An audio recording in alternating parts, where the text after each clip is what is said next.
Welcome, welcome, everybody. Welcome to another Community Fit, and in particular, our last Community Fit of the season.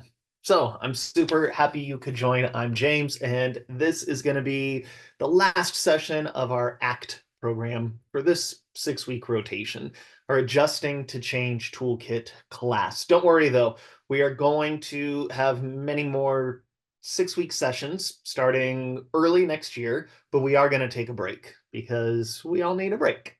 So, this series we've covered a lot, and today we're going to kind of speed through some recap, and then we're going to leave you with some thoughts and maybe some practices around rest and joy.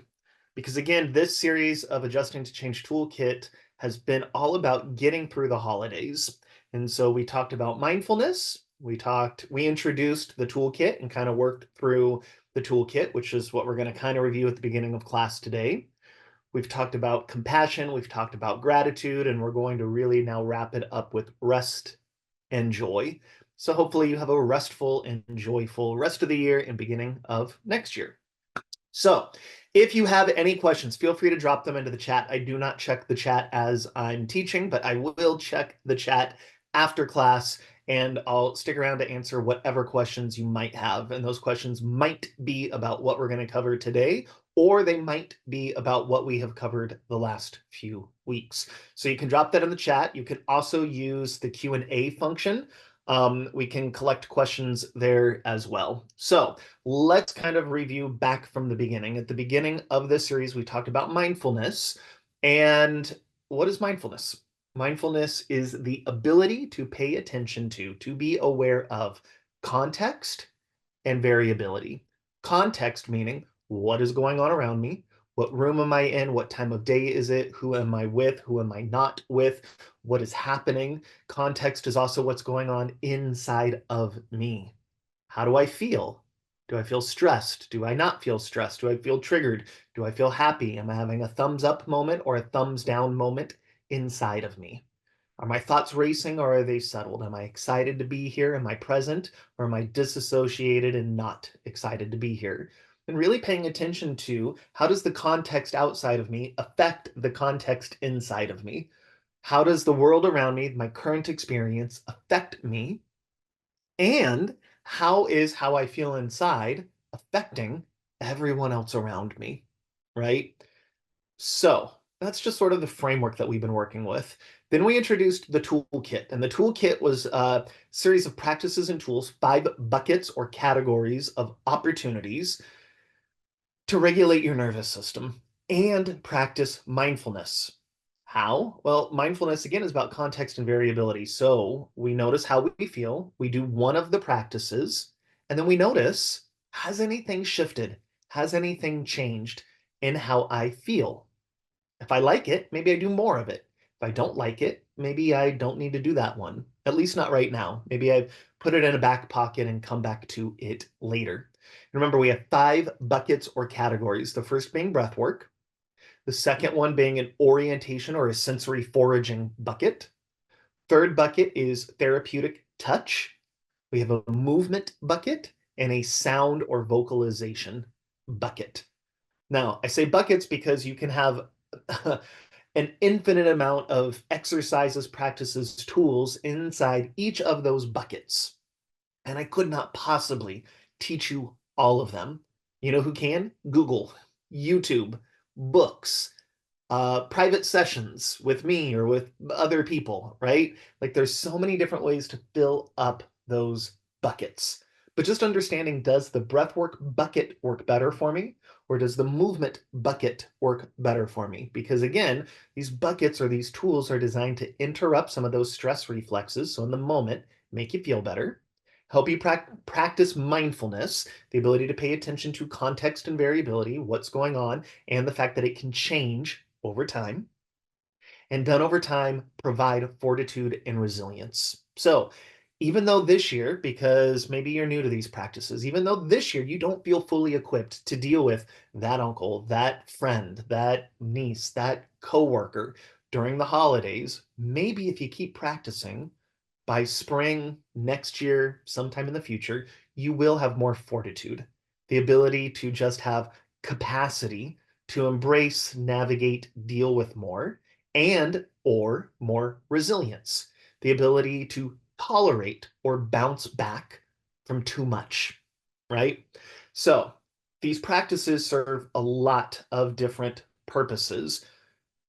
Right now, they're providing an opportunity to practice mindfulness and to kind of regulate your nervous system a bit. So, I'm going to guide you through a practice. We're not going to even name the exercises today. We're just going to kind of do them. I'm not going to show you what buckets they fall in because most of you have been in here for at least now 5, 6 weeks and or years taking these sessions with me.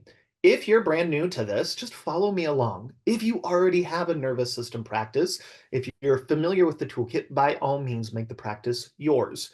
We're going to spend around, I don't know, I'm kind of looking at the clock here, maybe 8 to 10 minutes kind of working with our nervous system. So let's go ahead. Um, Let me look. I see a question here. Of the 5 buckets, does it matter what order you do them in? Absolutely not. So you can do any of the tools in any of the orders. You can also choose maybe one of the buckets out of the 5. You might choose 3 of the buckets out of the 5. You might feel on a Monday that one bucket works well. On a Tuesday, maybe 3 of them work well. Wednesday, 5 of them work well. The next day, you can only tolerate one of them. It's really about understanding that there are options and choices and categories of tools. And then after that, you can pick and choose how you want to use them. I think of them as like primary paint colors, right? Even though primary paint colors, there's 3. We're going to say here there are 5 primary colors. And once you kind of understand that there are 5 primary tools or buckets or categories of colors that you can paint and use them however you want to use them. You can mix them together, you can separate them. Then it's about you getting creative and experimental and forming better relationship with your own nervous system. So no, I tend to teach them in a very specific order because that's what works in my head. But for anyone out there, you don't even need to do all five categories. And I think that's the point of it, is to discern which ones work for you, which order do they work for you.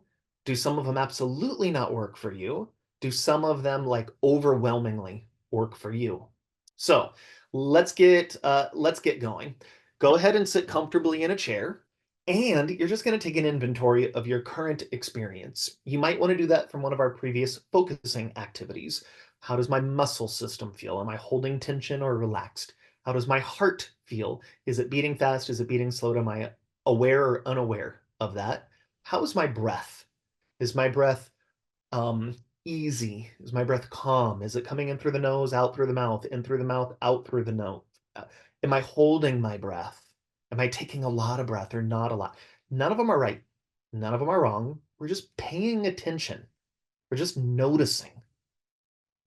Or you may want to notice, and this is where we're going to go later in class, somewhere that feels especially good.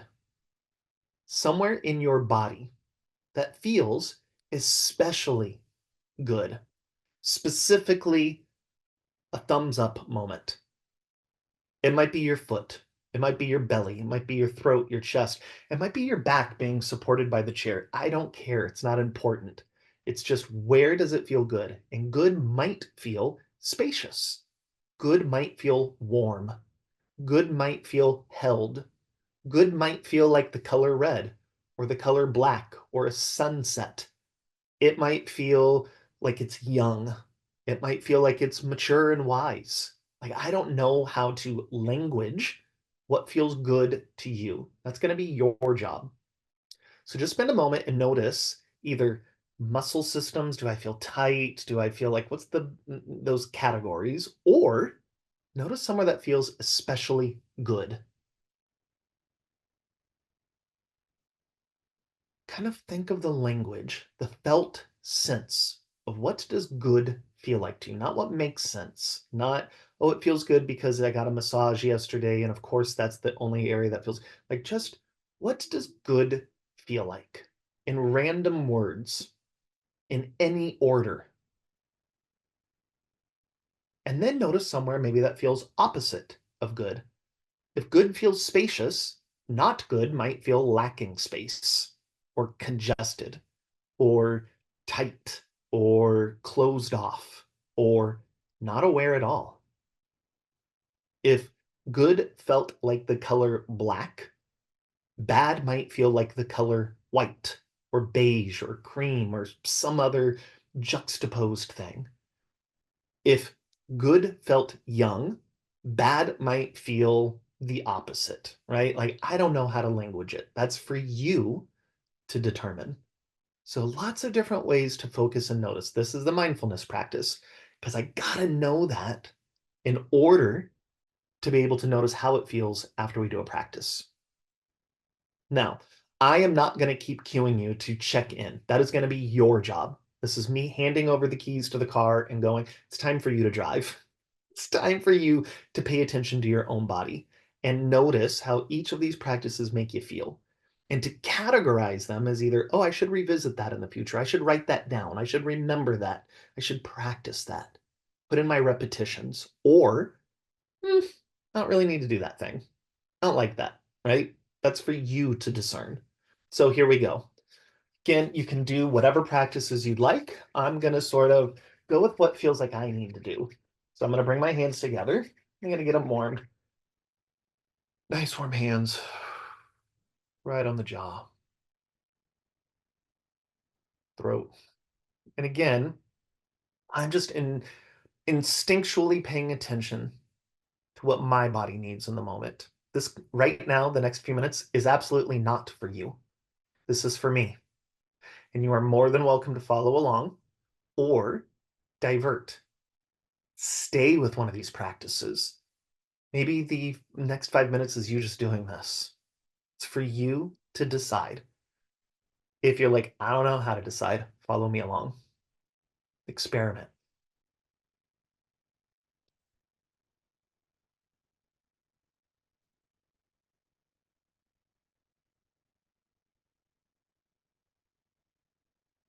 Now, how I said, you can mix the buckets, you can mix the categories. As I'm holding here, I'm feeling the urge to do a slight rock, right? So this would be therapeutic touch and movement combined together. It's not right, it's not wrong. I'm just paying attention to what my body feels like it needs in the moment. If you're like, oh, I wish I could do that, practice, practice, practice, practice, and eventually you will be able to. It's like learning a language. You're real bad at it. You think I can't do that, couldn't possibly. You practice, you're not good at it. You're confused. Over time, you're like, how was this ever hard?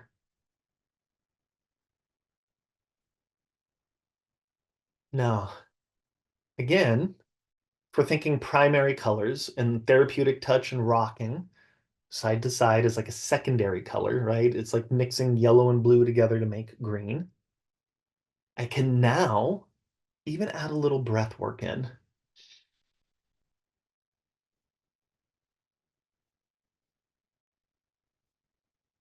Or I can do a physiological side. Double inhale, single long exhale.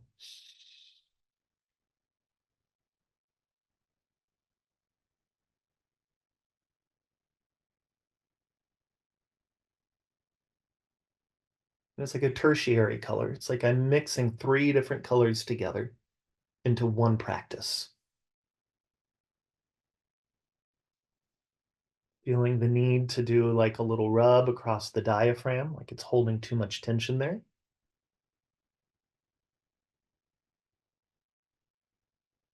Now my body is like, you don't need any more of that. What you need is a twist. So I'm going to do a twist and take some breath while I'm back here.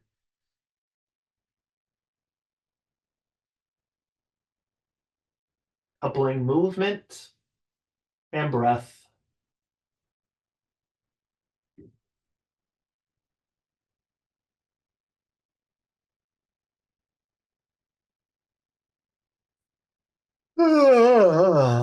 Like an audible yawn, vocalizations.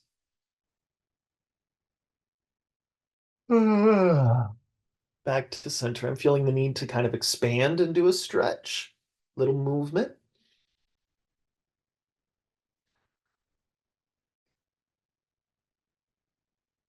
little little touch, little percussion. As I do that, I'm going to go into some orientation and just start to look around the space. Slowly intaking.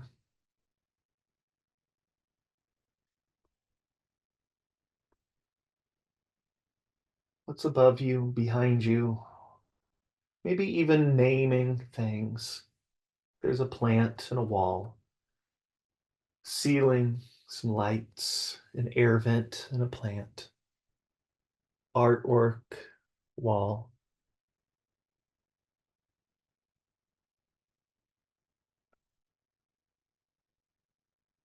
Now my body's like, that's enough of that. Now I feel the need to like kind of rock forward and back. In fact, it's feeling even too much to have my eyes open right now. It's like I need an internal moment. So I'm going to close my eyes and almost let it be like a cat cow moment.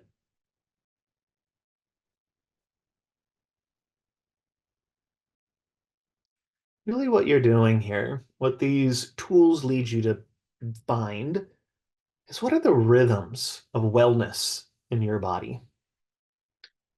Maybe there's an inhale somewhere and an exhale somewhere, right? It's like what song, what musical notes does your body want to play with movement, with sound, with breath work that make you feel good, right? That are like a thumbs up moment.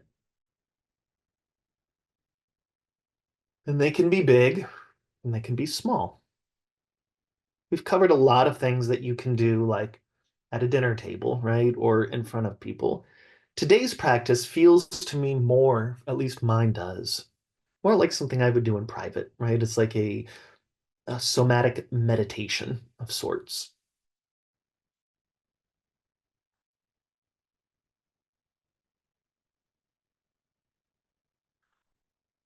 Oh, and then a little more waking up because I got some talking to do. So I'm just gonna like do some shaking, some movement, and then I'm gonna notice, right? Hopefully you've been noticing as you go along, right? That was why I knew, oh, I need a twist, or I need this. It was paying attention to. Am I having a thumbs up or a thumbs down moment? Let's experiment. What might make me have more thumbs up moments? Try it. Oh, nope, that one didn't work. Let's go over here and try this. Oh, that one does work. Let's do that one for longer. And again, like you might be real sucky at that right now.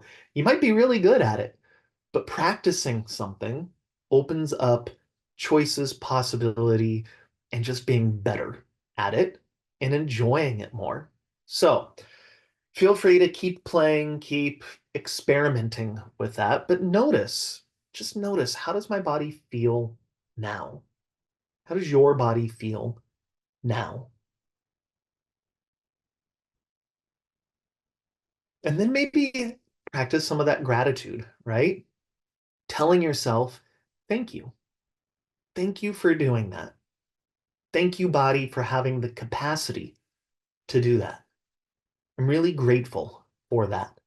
I'm even grateful for the areas that didn't feel good because those areas that didn't feel good probably informed, kind of told you more about the practice.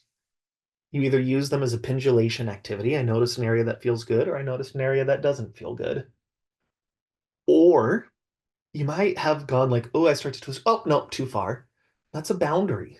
It's like, oh, no, you can't quite go there today.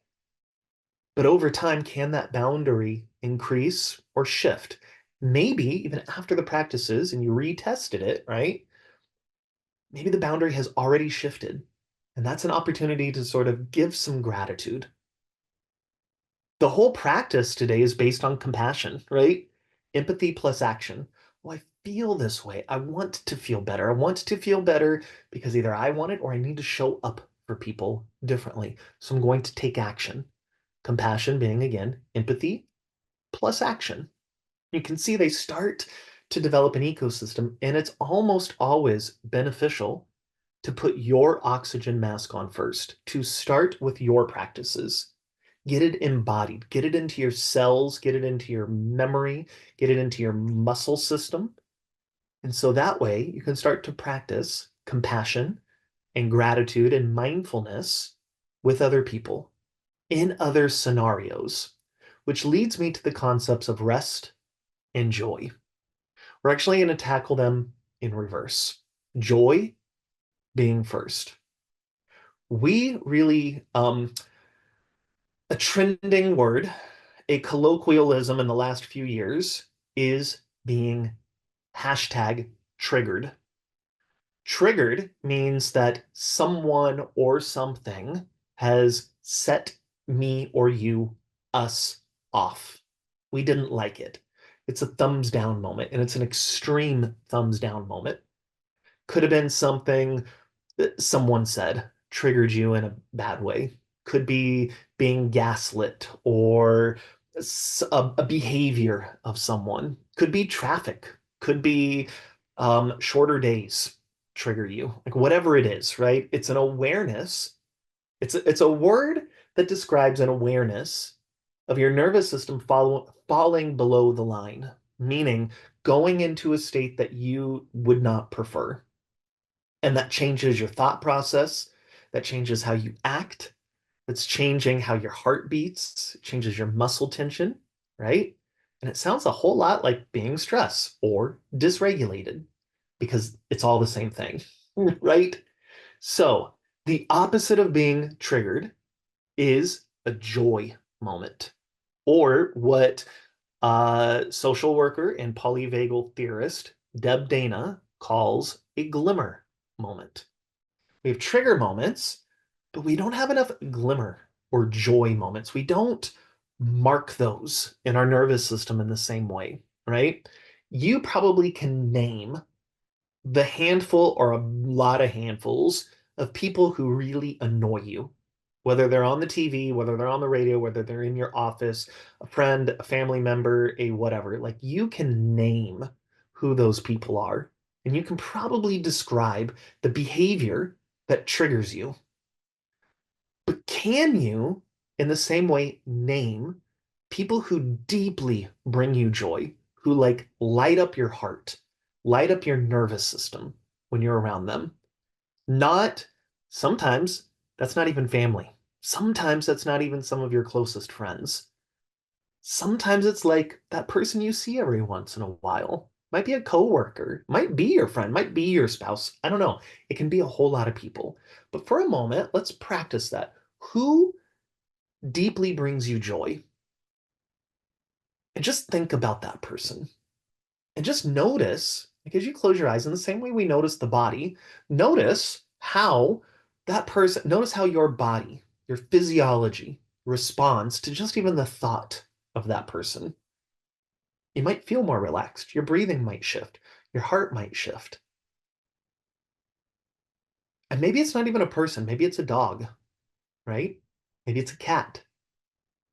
All mammals count. Unfortunately, not in the same way birds, reptiles, even though they're lovely, lovely pets, right? They don't count in the same way. Mammals. It has everything to do with our nervous systems. It has everything to do with social nervous systems. And all mammals have social nervous systems. So think about that person and just let it kind of rest and be with you. And know that even when you're kind of stressed, just the thought of that person can spark a little joy.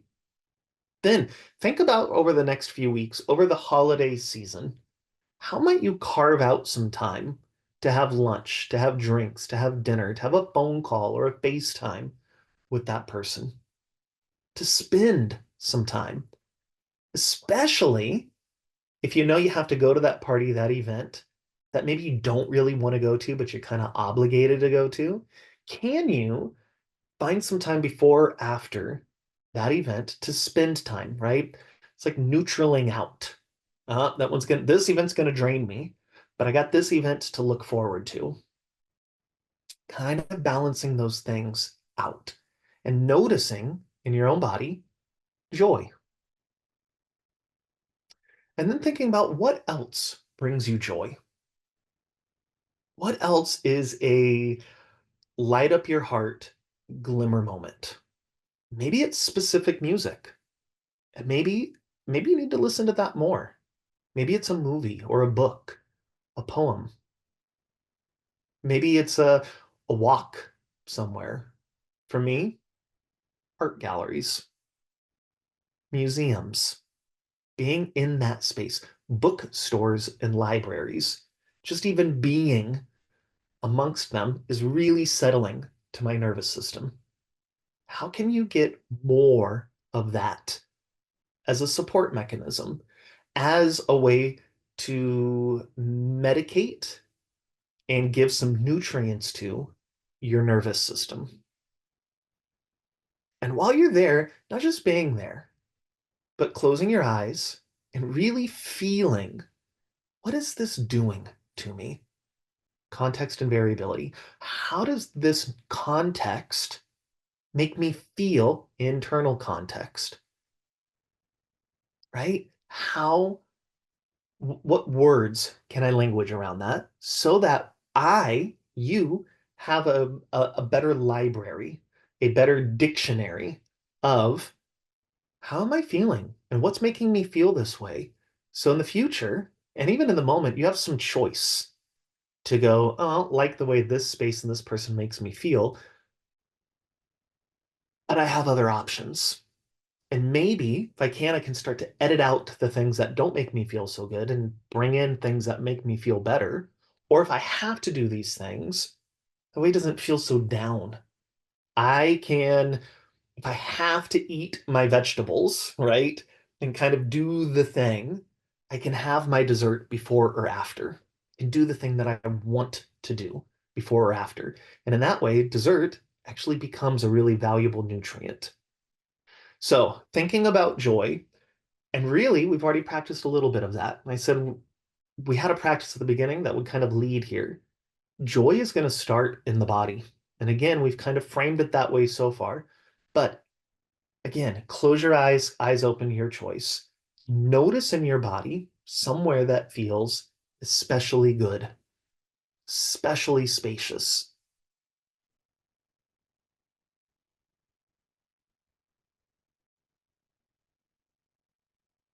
and kind of language for yourself. What does spaciousness and goodness feel like?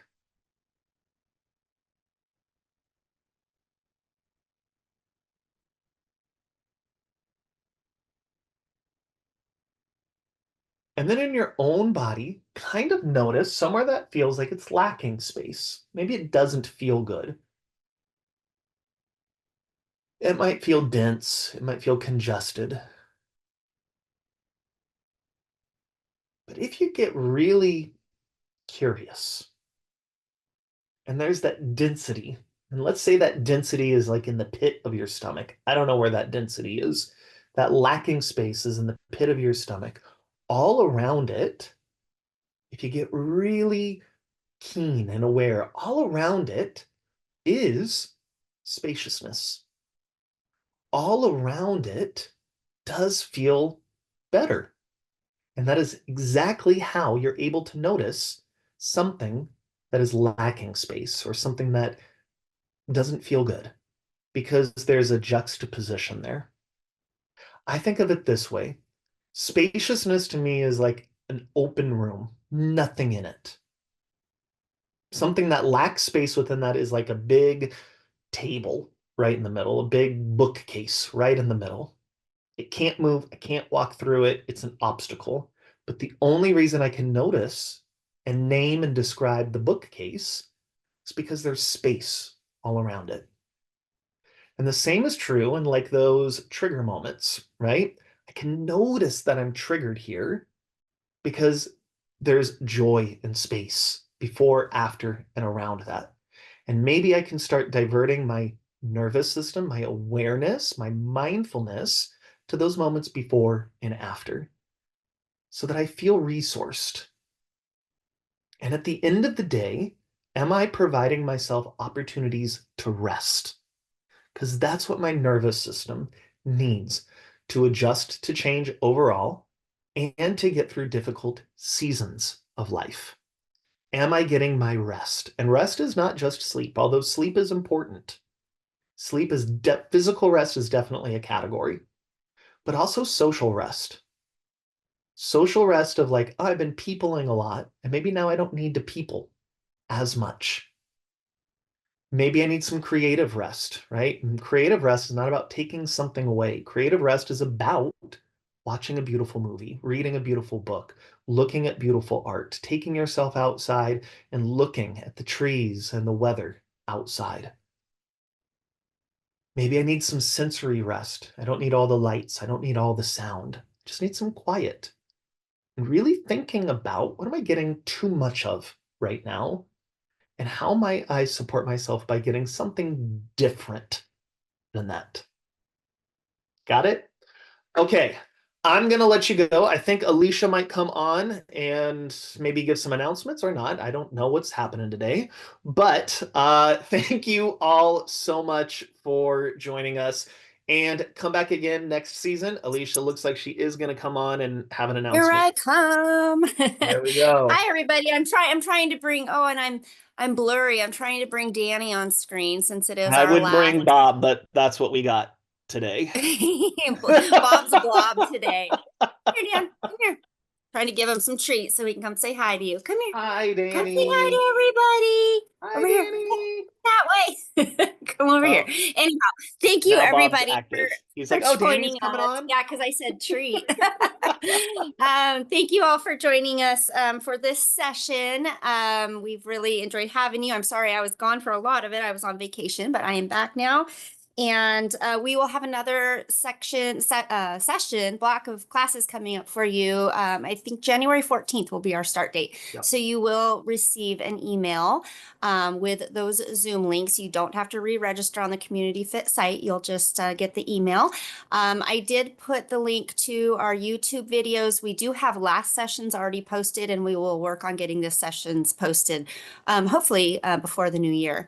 I also put the email in there if you ever have any questions or want to reach out for any reason. So happy holidays, everyone. Thank you so much for joining us. Thank you to Raymond for holding the fort down while I was gone. And of course, thank you always to James for being so wonderful. And thanks to all Thank of you, you. everybody. Happy Happy holidays. holidays. We'll see you next year. Bye, All everyone. right. Bye.